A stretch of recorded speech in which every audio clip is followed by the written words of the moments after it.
2014년 한 해, 그리고 결국 마지막 주까지 이르게 되었습니다.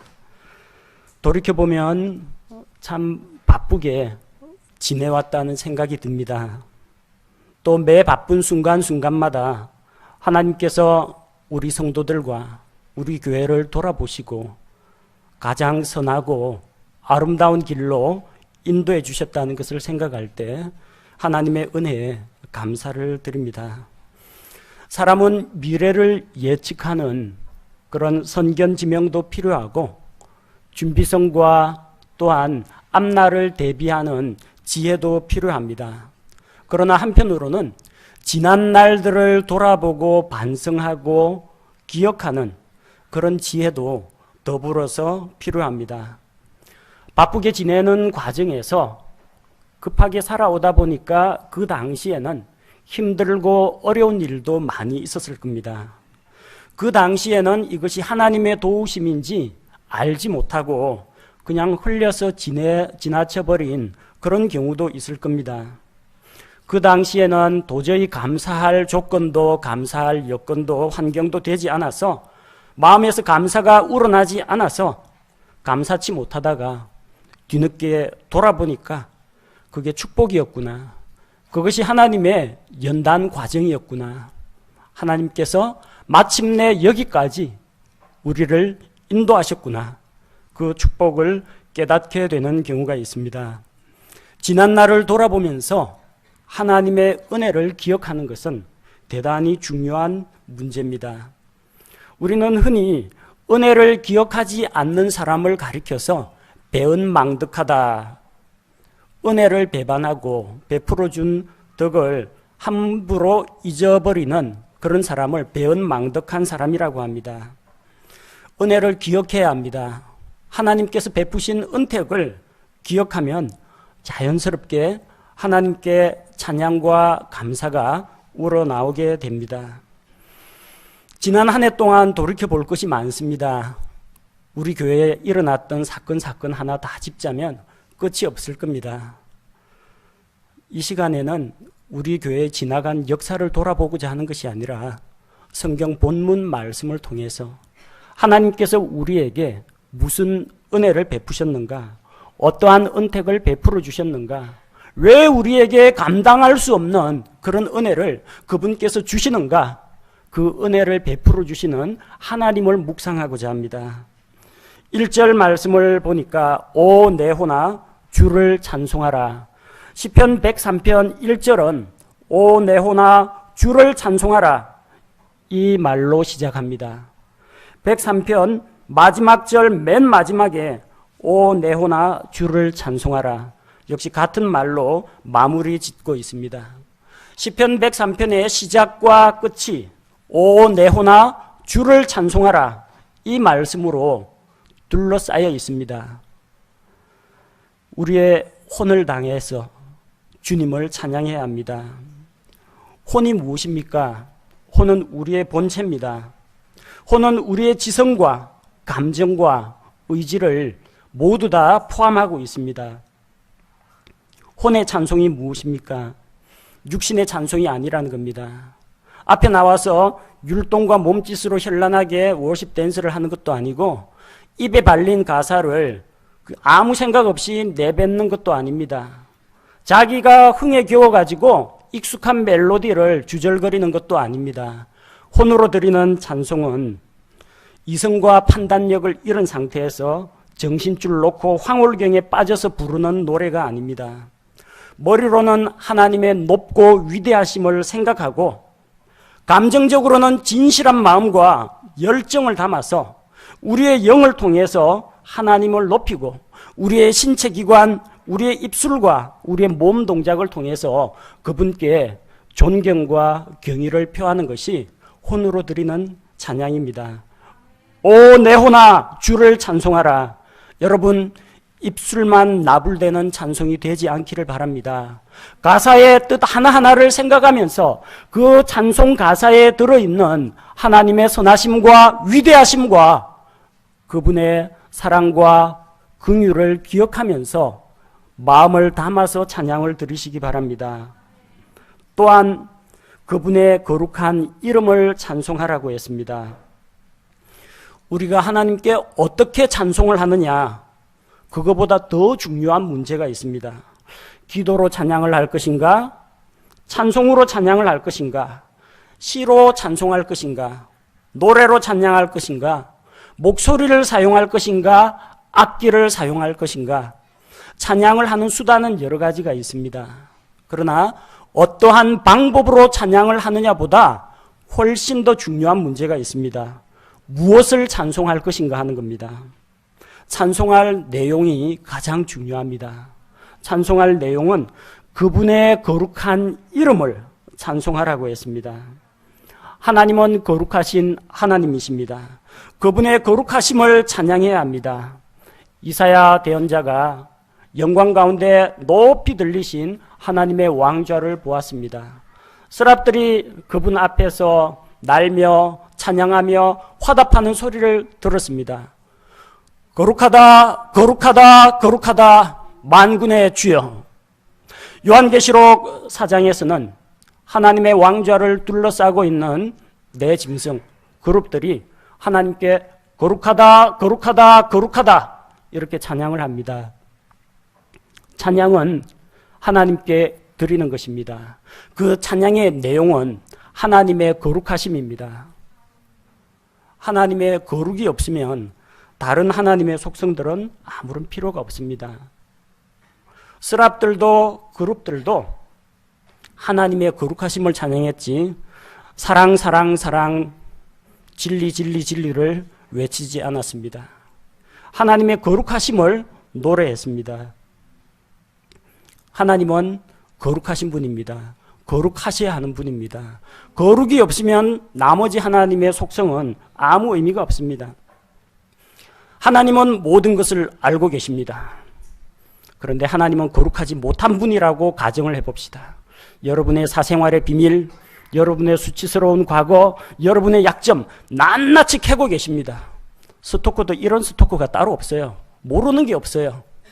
그 하나님 앞에 어떻게 나아갑니까? 하나님이 거룩하지 못한 관심으로 킬킬대면서 여러분 뒷조사하고 있다면, 거룩하지 못한 하나님에게서 전지하심이 주어진다면 큰일 납니다. 하나님은 전능하신 분입니다. 그러나 그분의 전능하심은 그분의 거룩하심을 통해서 발현이 되는 겁니다. 자, 거룩하지 못한 어떤 절대자가 자기 마음대로 능력을 행사한다고 해보십시오. 이거는 미친 사람 손에다가 칼 쥐어주는 거하고 똑같습니다. 지구하고 해달별 가지고 구슬치기를 해도 전혀 이상하지가 않습니다. 전능하기만 하면 뭐합니까? 그분이 거룩하지 않으면 도대체 그 능력을 가지고 오늘은 또 무슨 전 세계 재앙을 일으킬지, 무슨 이상한 장난을 칠지 예측을 못합니다. 하나님이 거룩하신 게 정말 다행입니다. 하나님은 변치 않으십니다. 근데 만약 하나님이 거룩하지 못한 분이라고 해봐요. 그분은 영원토록 거룩하지 못합니다. 절대 그 속성이 안 변합니다. 하나님은 다른 속성들, 사랑이 많으신 하나님입니다. 그러나 거룩하지 못하다. 거룩하지 못한 사랑, 인간 세상에 얼마나 많습니까? 추악하고 유격적이고 탐욕적이고 이기적인 사랑. 하나님이 사랑의 하나님인데 거룩하지 못한 분이라면 이 세상은 정말 큰 위기를 맞게 될 것입니다. 하나님은 공의의 재판장이라고 합니다. 그러나 만약 그분이 거룩하지 못하다라고 하면은 그분의 공의로운 재판이 무슨 의미가 있습니까? 모든 것은 칼같이 법은 법대로 피도 눈물도 인정도 없는 하나님에게 조금이라도 어떤 그분의 영광과 거룩함을 돌아보지 않고 진리는 진리대로 법은 법대로 집행한다면은 그야말로 온 세상은 혼돈의 도가니에 휩싸이게 될 것입니다. 하나님께서 거룩하지 못한 분이라면 그분의 다른 속성이나 다른 성품들은 다 빛을 잃습니다. 모든 하나님의 속성과 성품이 하나님의 거룩하심에 의해서 발현이 되기 때문에 그분의 사랑도, 그분의 공의도, 그분의 전지전능하심도, 영원불변하심도 다 의미를 갖게 되는 것입니다. 거룩하신 하나님, 그분의 이름을 찬양하십시오. 어떠한 이름이 있습니까? 우리가 하나님하고 부를 때는, 하나님이라고 할 때는 창조주 하나님, 크신 능력과 위엄과 영광 가운데 계시는 하나님을 이야기합니다. 우리 영어로 God이라고 하고요. 히브리어에서 엘로힘이라는 그 표현은 창조주시요 크신 능력과 위엄 가운데 계신 분입니다. 우리의 창조주 하나님을 찬양해야 합니다. 그분이 만들어 놓으신 이 아름다운 자연 만물과 그분께서 운행하고 주관하시는 이 놀라운 세계를 볼 때 그분의 능력을 찬양하게 됩니다. 하나님께서 자신의 이름을 우리에게 계시해 주실 때 여호와라, 주라고 계시해 주셨습니다. 여호와 주라는 말은 스스로 계신 하나님이라는 겁니다. 아무 누구에 의해서 만들어지지도 않고 또한 아무 누구에 의해서도 영향력을 받지도 않는 홀로 주가 되시는 하나님이십니다. 또한 창조주 하나님으로서의 그런 속성과 함께 인간의 역사 가운데 들어오셔서 인간과 언약을 맺으시고 그 언약을 이루어 나가시는 하나님이 여호와 하나님이십니다. 그래서 그분은 사람들의 다양한 필요에 따라서 자신의 모습을 여러 가지로 나타내십니다. 예비하시는 하나님, 여호와 이레의 하나님, 치료하시는 하나님, 여호와 라파의 하나님, 우리와 함께 거하시는 하나님, 여호와 삼마의 하나님, 나의 목자가 되신 여호와 라, 목자가 되시는 하나님, 여호와 니시, 우리에게 승리를 주시는 하나님, 우리에게 평강을 주시는 여호와 샬롬의 하나님, 모두 사람과 언약을 맺고 사람에게 은택을 베풀어 주시는 하나님의 이름으로 묘사되고 있습니다. 세 번째는 주님이라는 표현이 있습니다. 주 하나님, 주인이라는 뜻입니다. 모든 것을 소유하고 계시고 또한 다스리고 계시고 마침내는 주인으로서 모든 것을 심판하시는 하나님이십니다. 우리는 이런 놀라우신 하나님께서 거룩하시다라는 그 사실로 인해서 주님께 찬송을 드립니다. 이 놀랍고 위대하신 하나님께서 바로 우리에게 그분의 은택을 베풀어 주신다는 겁니다. 하나님께서 세상을 만들어 놓으시고 그 다음에는 모든 것에 대해서 일체 손을 떼고 너희끼리 알아서 잘 해봐라 하고 사람들에게 내어 맡기신 것이 아닙니다. 그분께서는 우리를 보살피고 계시고 돌아보고 계시고 자신의 선한 계획과 뜻을 위해서 부지런히 일하고 계시고 자기를 두려워하고 존중하는 자를 위해서 그분의 능력을 베푸시고 은혜를 주시는 하나님이십니다. 그래서 2절 말씀에 오 내 혼아 주를 찬송하며 그분의 모든 은택을 잊지 말지어다. 은혜를 잊어버리지 말라고 했습니다. 은혜를 잊어버리는 자는 배은망덕한 사람입니다. 성경에는 은혜를 잊어버린 사람들이 종종 나옵니다. 요셉이 감옥에 갇혀 있는 동안에 왕의 두 신하가 옥에 갇혔습니다. 파라오의 노여움을 사서 옥에 갇혔습니다. 요셉이 그 사람들이 안고 있는 고민, 꿈을 꾸고 괴로워하고 있는 그들에게 꿈을 해석해 주었습니다. 그 가운데 요셉이 꿈을 해석해 준 대로 감옥에서 나가서 이전에 자기의 관직을 회복한 사람이 있습니다.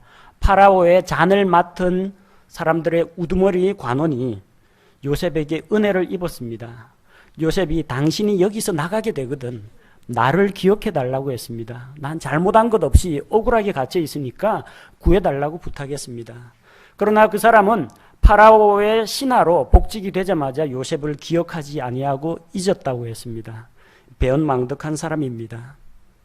또 은혜를 기억하지 못하는 사람이 있습니다. 에스더기를 읽어보면 에스더의 남편인 아하수에로 왕이 있습니다.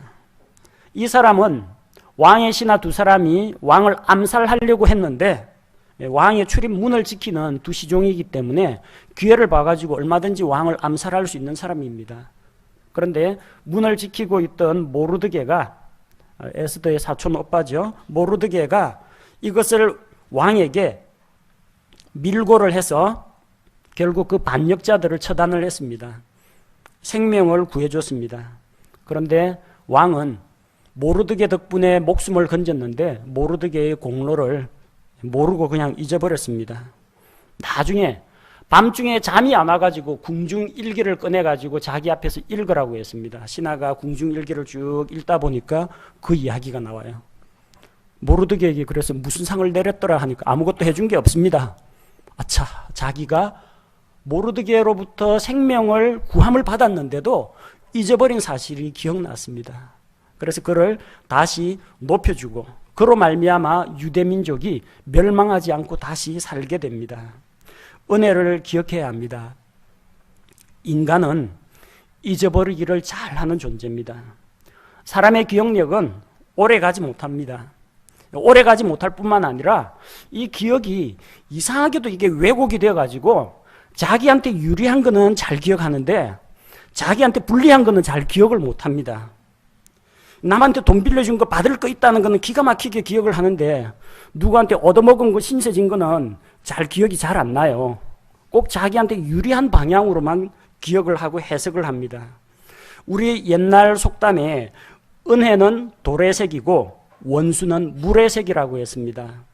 은혜는 돌의 색이어서 잊어버리지 말고 꼭 기억하고 보답을 하라는 이야기입니다. 원수는 흘러가는 물의 색이라고 했습니다. 물결을 흘러 지나가면은 다 지워지고 없어지게 된다는 겁니다. 그런데 우리 자신들을 돌아보면 거의 대부분 그 반대로 하고 있어요. 은혜는 흘러가는 물결에 2014년 한 해를 떠나보내면서 깨끗이 잊어버립니다. 그리고 한 해 동안 누가 자기한테 서운하게 대한 것은 두고 보자 이 생각으로 마음에 이 복수의 칼날을 갈고 있는 그런 경우가 얼마나 많습니까? 하나님에 대해서도 마찬가지입니다. 하나님 저한테 진짜 이럴 수 있습니까? 이런 거는 안 잊어버리죠. 근데 하나님께서 그거 말고 베풀어 주신 게 훨씬 더 많은데 그건 잘 생각이 안 난단 말입니다. 그게 우리 연약한 인간의 모습입니다. 그게 저와 여러분의 타락한 아담의 본성을 가지고 있는 우리 인간의 솔직한 모습입니다. 그래서 잊어버리지 말아야겠습니다. 그분께 받은 은택을 안 잊어버리려면요, 기록으로 남겨야 됩니다. 수첩에 적어두시든지 일기를 쓰시든지 감사 노트를 만들어가지고 감사한 일 있을 때마다 기록으로 남기시기 바랍니다. 나중에 1년 지나서 아하수에로 왕처럼 하나님께서 나에게 뭘 해주셨더라 그 일기 한번 읽어보십시오. 걸어온 발걸음 한 발자국 한 발자국이 하나님께서 나를 이처럼 생각하고 배려하고 손잡고 가셨구나, 그런 사실을 깨닫게 됩니다. 안 잊어버리는 방법이 또 있습니다. 그분의 은택을 다른 사람들과 교제하면서 함께 나누시기 바랍니다. 자랑하라는 이야기가 아니고 하나님을 높이라는 이야기입니다. 나 이번에 이거 얻어냈다 이런 이야기가 아니고요, 나와 같은 자격 없는 사람에게 하나님이 감당할 수 없이 큰 복을 주셨다, 그분의 이름이 높아지도록 주변 사람들에게 하나님의 은혜를 나누고 또한 그 축복들을 널리 전하시기 바랍니다. 감사한 일이 있을 때 이벤트도 하십시오. 우리 젊은 세대에서는 뭐 만난 지 100일 되면 뭐 100일 무슨 기념일 행사하고요, 200일 되면 무슨 행사하고 뭐 별 행사를 다 합니다. 꼭 잊지 않고 기억할 만한 날이 되면 뭔가 사건을 하나씩 만듭니다. 그래서 축하하는 그런 행사를 하죠. 옛날 이스라엘 사람들은 그렇게 필기도구가 발달하지 못했기 때문에 하나님께서 뭔가 베풀어 주신 것이 있으면 그 자리에다 돌기둥을 세우고 기념을 합니다. 요르단강을 건넌다 하면은 요르단강에 있던 그 요르단강 속에 있던 돌을 꺼내가지고 단을 쌓습니다. 하나님께서 여기까지 우리를 인도하셨다, 그러면 그 장소를 기념을 하고 장소의 이름을 따로 부르게 됩니다. 우리도 그런 거 개인적으로 좀 해봤으면 좋겠습니다. 감사한 일이 있을 때마다 하나님께 특별히 감사하는 그런 시간도 가지시고 감사의 예물도 드리고 또 때로는 그 감사하는 마음이 흘러 넘쳐가지고 자연스럽게 앞에 나와가지고 감사의 찬송도 드리는 그런 시간을 가졌으면 좋겠습니다. 주께서 행하신 모든 일들을 우리가 돌아보면서 기억해야 합니다. 3절에서 7절에는 주께서 우리에게 베풀어 주신 일들에 대해서 소개하고 있습니다.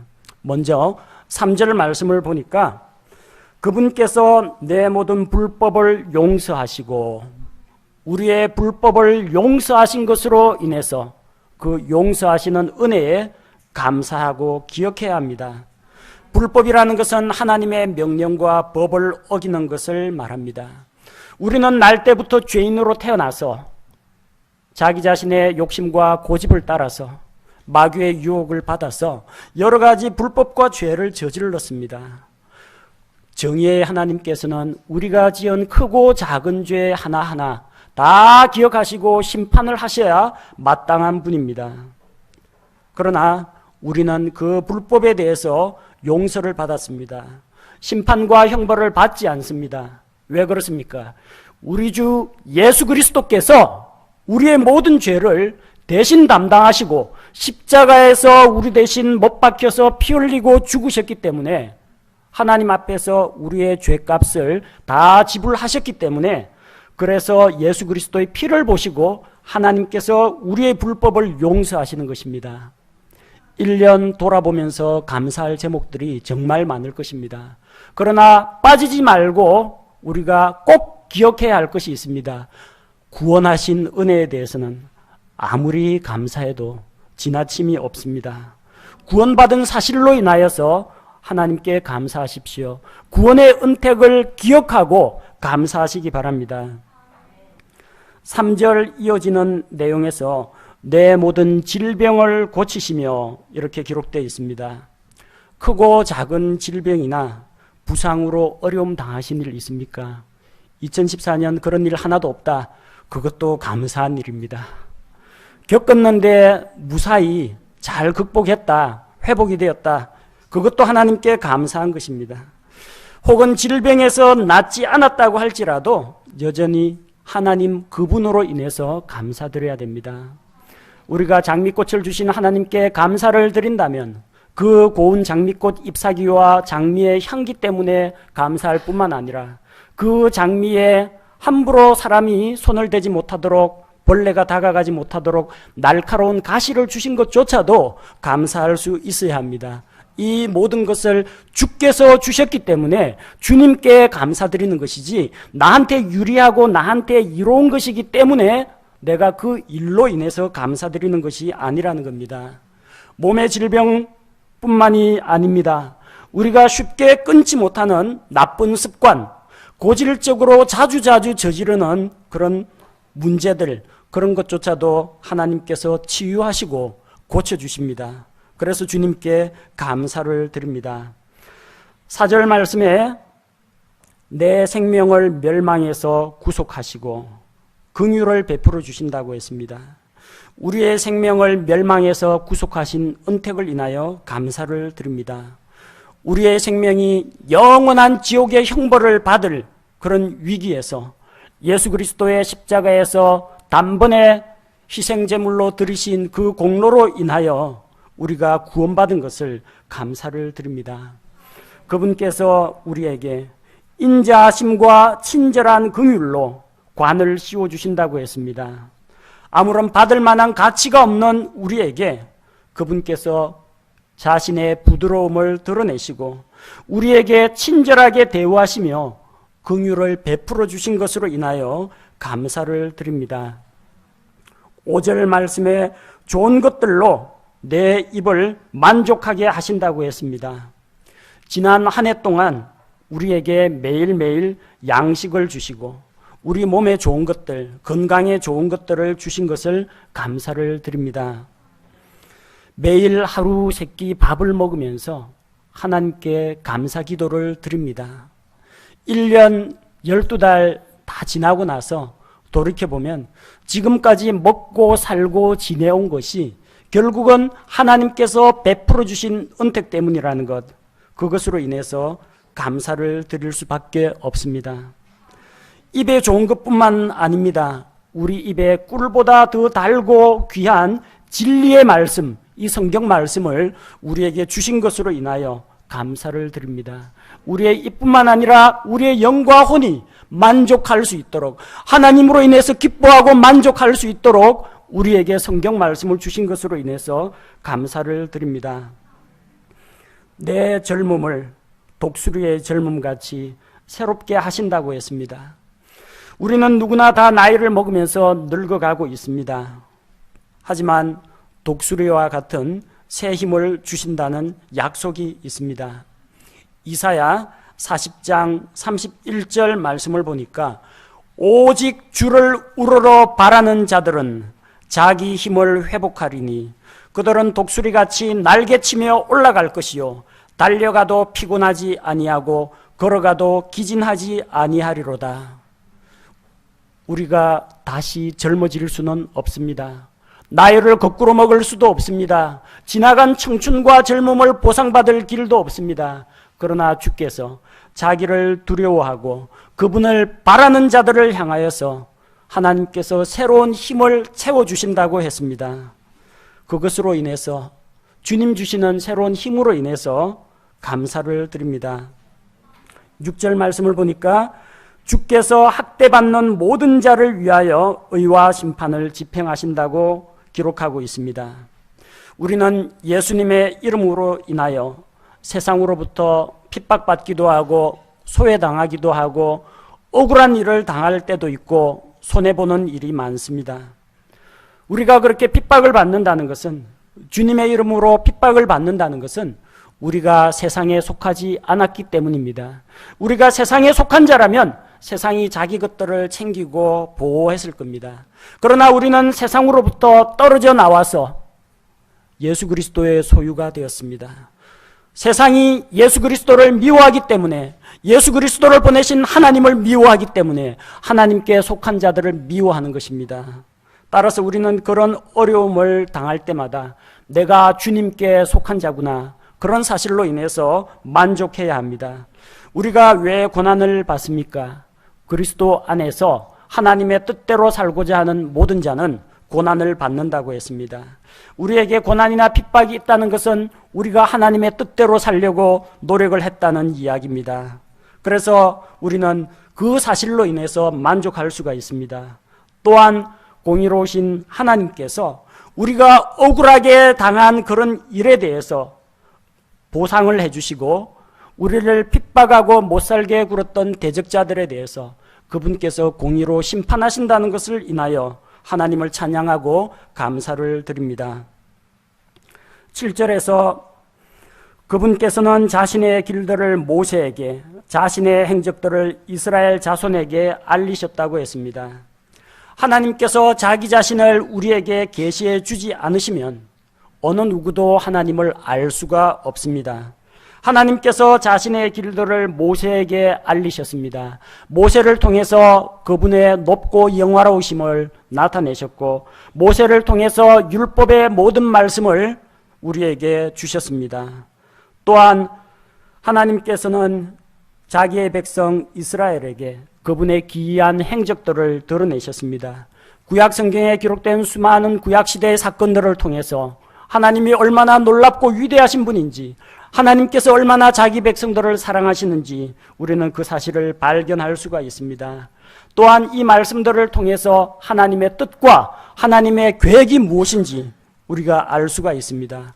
하나님의 길들은 감히 우리가 측량할 수 없을 정도로 높고 위대하십니다. 이사야 55장 8절과 9절 말씀에 주께서 말씀하십니다. 내 생각들은 너희 생각들과 같지 아니하며 내 길들은 너희 길들과 같지 아니하니라. 주가 말하노라. 하늘들이 땅보다 높음같이 내 길들은 너희 길들보다 높으며 내 생각들은 너희 생각들보다 높으니라. 그 크고 높으신 하나님의 뜻과 계획을 우리가 어떻게 알 수 있겠습니까? 주께서 말씀을 통해서 우리에게 가르쳐 주시기 때문에 우리가 알 수가 있습니다. 우리에게 진리의 말씀을 주시고 자신의 뜻을 우리에게 보여주신 하나님으로 인하여 감사를 드립니다. 8절에서 14절 말씀에서는 하나님의 거룩한 성품과 그분의 여러 가지 속성들로 인해서 찬양하라고 합니다. 8절에서는 하나님의 성품들이 드러나 있습니다. 어떤 성품입니까? 주께서는 긍휼이 많으시고 은혜로우시며 분노하기를 더디하시고 긍휼이 풍성하시니. 긍휼, 은혜, 인내라는 단어가 나옵니다. 긍휼이라는 것은 마음속 저 깊은 곳에서부터 우러나는 간절한 안타까움과 슬픔의 그런 감정, 불쌍히 여기시는 마음입니다. 안 됐다 이렇게 흘낏 지나가는 그런 생각이 아니고요, 마음속 깊은 곳에서 가슴을 점여내는 그런 아픔과 탄식으로 불쌍하게 보시는 마음입니다. 하나님께서 이 세상에 있는 죄인들을 보실 때, 변화가 없는 연약한 그리스도인들을 보실 때 가슴을 후벼 파는 그런 간절한 아픔으로서 대하고 계십니다. 그래서 죄인 한 사람이 회개하고 돌아오면 하나님께서 기뻐서 하늘에서 잔치를 베푸신다고 했습니다. 의인들 99명 있는 것보다도 죄인 하나 돌아오는 것을 그렇게 좋아하신다는 겁니다. 우리를 간절히 사랑하고 계시는 그 하나님이십니다. 그 하나님은 또한 은혜의 하나님이십니다. 은혜라는 것은 받을 만한 값어치가 없는 죄인들에게 값없이 거저 베풀어 주시는 선물을 이야기합니다. 우리는 그 어느 누구도 하나님에게서 구원을 받을 만한 자격을 갖추지 못했습니다. 하나님으로부터 관심과 축복을 받을 만한 자격이 우리에게는 전혀 없습니다. 그러나 하나님께서, 그분께서 호의를 베푸셔서 우리에게 선물로 그분의 은혜, 구원의 선물을 주시고 우리에게 기도 응답을 주시고 우리에게 필요한 것들을 공급해 주십니다. 이 모든 것이 하나님께서 주시는 은혜라는 것입니다. 셋째는 하나님은 오래 참으시는 하나님, 인내하시는 하나님입니다. 하나님의 공의를 생각하면은 저 사악한 죄인들 그냥 죽여서 심판하는 것이 제일 깨끗할 겁니다. 그게 제일 속편할 겁니다. 그러나 하나님께서는 죄인들을 향해서 분노하기를 더디하신다고 했습니다. 이 세상에 하나님 안 믿는 사람이 얼마나 많습니까? 아니, 그 중에서도 대놓고 하나님 욕하고 저주하는 사람이 얼마나 많습니까? 능력 많으신 하나님께서 그런 사람 발견될 때마다 벼락 한 대씩만 딱딱 때리면 그냥 끝장납니다. 아마 그런 식으로 되었다면 지구상의 인구가 살아남은 사람이 아무도 없을 겁니다. 하나님께서 진노하기를 더디하신다는 겁니다. 하나님이 우리에 대해서 오래 참고 기다려 주셨기 때문에 오늘날 우리가 구원을 받을 수 있었던 겁니다. 구원받은 이후에 영적으로 성장이 더딘 사람도 있습니다. 변화가 더딘 사람도 있습니다. 옛날 행실 잘 못 끊는 사람도 있습니다. 얼마나 가슴 아픕니까? 하나님께서 진득이 오래 참고 기다리고 계십니다. 그래서 하나님의 인내하심을 믿고 계속 죄지으라는 이야기가 아니고요, 하나님의 그런 인내하심을 우리가 바라볼 때, 나를 향한 하나님의 사랑을 생각할 때 주께로 돌이키라는 것입니다. 하나님이 인내하시는 것은 우리에게 회개할 수 있는 기회를 주시는 것입니다. 주님께 감사를 드립니다. 긍휼이 많으신 하나님, 은혜로우신 하나님, 우리와 같이 연약한 자들을 오래 참고 기다려주시는 하나님으로 인해 감사를 드립니다. 9절 말씀을 보니까 그분은 항상 징계하지 아니하시며 자신의 분노를 영원히 품지 아니하신다고 했습니다. 그분은 우리의 잘못에 대해서 징계하십니다. 아들이 잘못하는데 가만히 내버려 두는 아버지가 어디 있습니까? 매를 들어야죠. 매를 때려야죠. 근데 아버지가 자식에게 매 때리면 죽을 때까지 때립니까? 그러진 않습니다. 때리다가 자기 마음이 아파가지고 결국 매를 거두게 됩니다. 충분히 반성했다, 충분히 징계가 되었다, 그러면 매를 들었다가도 놓게 됩니다. 하나님 아버지께서 그렇습니다. 징계를 하시지만 계속해서 징계만 하지는 않으신다는 겁니다. 그분은 죄인들에게 분노하시는 하나님이십니다. 그분이 죄를 싫어하고 거룩하시기 때문에 그렇습니다. 죄인들에게 분노하시지만 영원토록 분노하지는 않으십니다. 시편 30편 5절 말씀을 보면 그분의 분노는 잠시뿐이요 그분의 호의 안에 생명이 있나니 밤새 울음이 있을지라도 아침에는 기쁨이 임하리로다. 그분의 분노는 잠시뿐입니다. 그분의 호의 안에는 생명이 있습니다. 하나님께서 잠시 노하시고 그 노를 거두시고는 한없는 호의를 우리에게 베풀어 주시니 주께 감사를 드립니다. 10절 말씀에 그분께서 우리의 죄들에 따라 우리를 다루지 아니하시고 우리의 불법들에 따라 우리에게 갚지 아니하셨다고 했습니다. 하나님 앞에서 나는 죄가 없습니다 하고 당당히 설 수 있는 사람이 누가 있겠습니까? 시편 기자는 이렇게 고백합니다. 시편 130편 3절 오 주여 곧 주께서 불법들을 지켜보실진데 누가 능히 서리이까? 하나님께서 죄악을 감찰하실진데 그 앞에 설 수 있는 사람이 없습니다. 그러나 주께서 우리의 죄들과 불법들에 따라서 처벌하지 않으십니다. 죄의 삭선 예수님께서 우리 대신 지불하셨기 때문입니다. 11절 그분의 긍휼이 크고 놀랍습니다. 하늘이 땅에서 높음같이 그분을 두려워하는 자들을 향한 그분의 긍휼이 크시도다. 하늘이 땅에서 얼마나 높습니까? 우리 흔히 큰 차이 이야기할 때 천지 차이다. 하늘과 땅 차이다. 그렇게 이야기하죠. 하늘이 땅에서 높음같이 그분의 긍휼은 크고 높습니다. 누구를 향해서요? 그분을 두려워하는 자들, 하나님을 존중하는 자들, 하나님 무서운 줄 아는 자들, 하나님을 공경하고 경배하는 자들에게 그분께서 긍휼히 여기십니다. 불쌍히 여기십니다. 12절 말씀 동이 서에서 먼 것 같이 그분께서 우리의 범법들을 우리에게서 멀리 옮기셨으며 남이 북에서 먼 것 같이라고 이야기하지 않습니다. 남극하고 북극 사이에는 거리가 있습니다. 2만 킬로미터입니다. 남극에서 북극까지 우리의 허물과 죄를 옮겼다면 언젠가는 도달할 수 있는 거리입니다. 그러나 동과 서는 끝이 없습니다. 계속 동쪽으로 가도 끝까지 동쪽입니다. 계속 서쪽으로 가도 끝까지 서쪽입니다. 동과 서는 만날 일이 없습니다. 정반대 방향입니다. 동이 서에서 먼 것 같이 우리의 범법들을 우리에게서 멀리 옮기셨습니다. 우리는 죄와 범법과는 상관없는 자가 되었다는 것입니다. 하나님께 감사를 드립니다. 우리의 죄를 완전히 제거해 주셨습니다. 우리의 죄를 완전히 용서해 주셨습니다. 우리 죄에 대해서 책임을 묻지 않으십니다. 심판과 형벌을 내리지 않으신다는 것으로 인해서 감사를 드립니다. 그 하나님께서 우리를 불쌍히 여기십니다. 13절 아버지가 자기 자식들을 불쌍히 여기는 것 같이 주께서 자신을 두려워하는 자들을 불쌍히 여기신다고 했습니다. 세상의 모든 아버지는 자기 자식들을 불쌍하게 여깁니다. 심지어 아버지가 마피아 두목이라도 자기 자식 귀한 줄은 압니다. 도둑이나 강도도 왜 그런 거 합니까? 자식들 먹여 살리려고 합니다. 그럼 범죄 행위가 옳다는 이야기가 아닙니다.